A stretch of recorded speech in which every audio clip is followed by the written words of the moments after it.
ప్రతి ఉదయం దేవుని వాగ్దానం అనే కార్యక్రమానికి ప్రేమతో మిమ్మల్ని ఆహ్వానిస్తుంటున్నాను. ఈ ఉదయకాల సమయంలో దేవుడు మన కొరకు ఏర్పాటు చేసినటువంటి వాక్య భాగము ప్రకటన గ్రంథము 3వ అధ్యాయము 11వ వచనాన్ని ధ్యానించుకుందాం. ప్రకటన గ్రంథము 3వ అధ్యాయము 11వ వచనాన్ని ధ్యానించుకుందాం.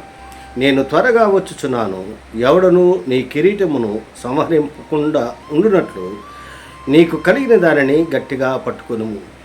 క్రీస్తునందు ప్రియమైన దేవుని బిడ్డలారా, ఈ ఉదయకాల సమయంలో పరిశుద్ధాత్మ దేవుడు మనకిస్తున్నటువంటి వాగ్దానము, నేను త్వరగా వచ్చుచున్నాను, ఎవడును నీ కిరీటము సంహరింపకుండునట్లు నీకు కలిగిన దానిని గట్టిగా పట్టుకొను.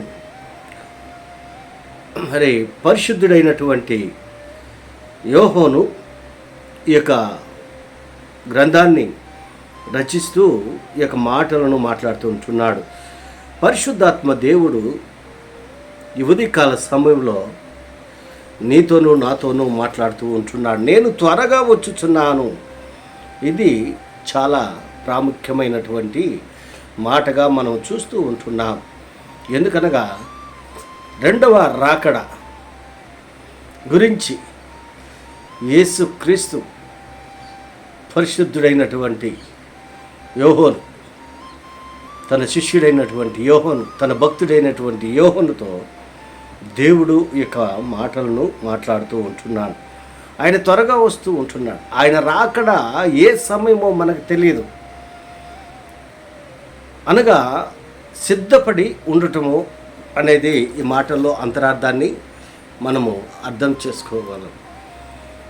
ఆయన ఏ రీతిగా వస్తూ ఉంటున్నాడు, ఏ సమయంలో వస్తూ ఉంటున్నాడో, మరి ఆయన రాకడలో మనము ఆయన రాకడ కొరకు మనము సిద్ధపడి ఉండాలా. మనకు కలిగినది అనగా రక్షణ కవచము, రక్షణ జీవితం, ఆ యొక్క రక్షణను మనము కాపాడుకోవాలి. అనగా ఒకసారి క్రీస్తు రక్తంలో కడగబడిన తర్వాత నిజ క్రీస్తు అని మనం తీర్మానం చేసుకొని ఒప్పుకొని క్రీస్తులో జీవిస్తున్నటువంటి సమయంలో ఆ యొక్క విశ్వాసాన్ని, ఆ నమ్మకాన్ని మనము స్థిరముగా కలిగి ఉండాలని భక్తుని యొక్క ఉద్దేశము, దేవుని యొక్క చిత్తమైనటువంటిది.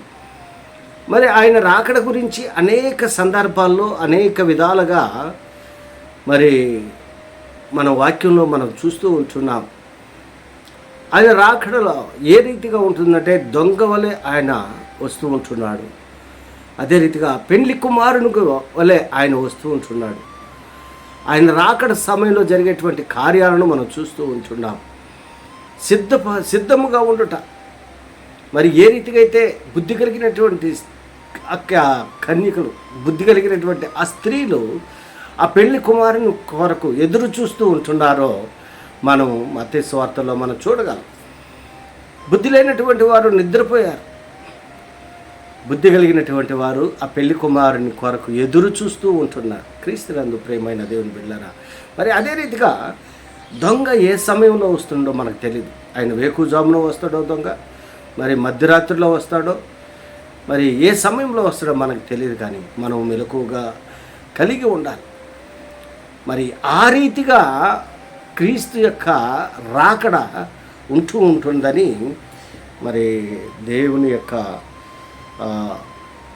మరి ఉద్దేశాలుగా మనం చూస్తూ ఉంటున్నాం.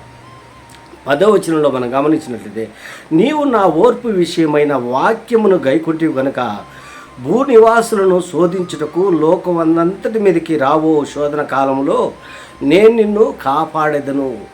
ఇది వాగ్దానంతో కూడినటువంటి ఆజ్ఞ. దేవుడు వాగ్దానం ఇస్తూ ఉంటున్నాడు. ఆయన రాకడలో జరగబోతున్నటువంటి కార్యాలను బట్టి, సంఘటనలను బట్టి, వాటన్నిటిలో నుండి మరి భూనివాసులను శోధించుటకు లోకమందంతటి మీదకి రాబో శోధన కాలంలో నేను నిన్ను కాపాడదును. ఒక అభయాన్ని దేవుడు ఇస్తూ ఉంటున్నాడు.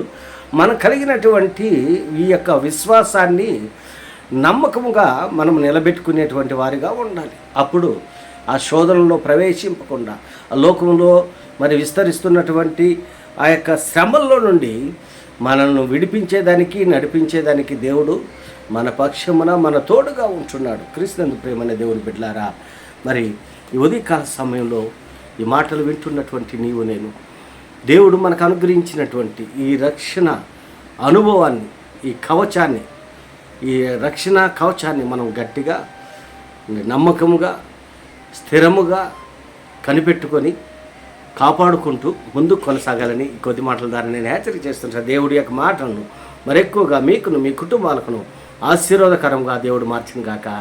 ఆమేన్.